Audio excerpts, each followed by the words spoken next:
కోట శ్రీనివాసరావుతో చాలా తక్కువగా వర్క్ చేసే అవకాశం దొరికింది నాకు. బట్ నా అదృష్టం, ఆయనతో కొన్ని సినిమాలు చేశాం. ఆయన అప్పుడప్పుడు పిలిచేవారు, వచ్చి ఆయన కలిసి కూర్చునేవాడిని. కానీ అప్పుడప్పుడు రావు వస్తానంటావు రావు అని ఎప్పుడు ఆయన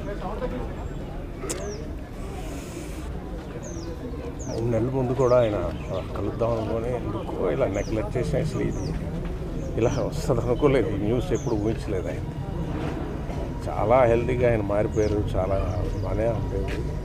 3 months ముందు వచ్చి ఒకసారి కలుస్తూ అది బాగా నాకు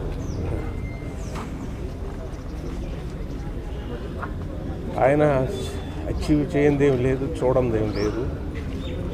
నాతో అనేవారు, రావు నేను తాగంది విషం ఒకటే, చేయంది మటర్ ఒకటే.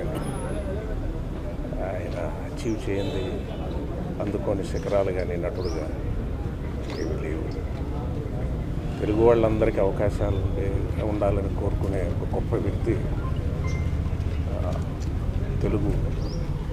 తెలుగుదనంలో ఒక మహానటుడు. తెలుగు ఏం చెప్పాలి, తెలుగుకి ఆయన ఒక డిక్షనరీ. మనకి ఆయన చేయని క్యారెక్టర్స్ లేవు. తెలుగు వాళ్ళకి రావాలి అవకాశం.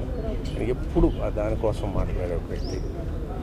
ఎప్పుడు కలిసినా ఆ ఫైరు, ఆ ఎనర్జీ, అంత అచీవ్ చేసి అన్ని క్యారెక్టర్స్ చేసి అంత ఎదిగి ఎప్పుడు యాక్టింగ్ గురించి, ఫైర్ గురించి, ఇలా చేసాడు వాడు అలా చేశాడు, ఇలా చేయాల్సింది ఇదేంటి నేను ఇచ్చేసాను, నటన గురించి 24 గంటలు అంత ఫైర్ ఆయనకి అంత ఏజ్లో కూడా ఎలాగుంది అని ఒక ఆశ్చర్యం, ఇన్స్పిరేషన్ ఇచ్చే ఒక మహానటుడు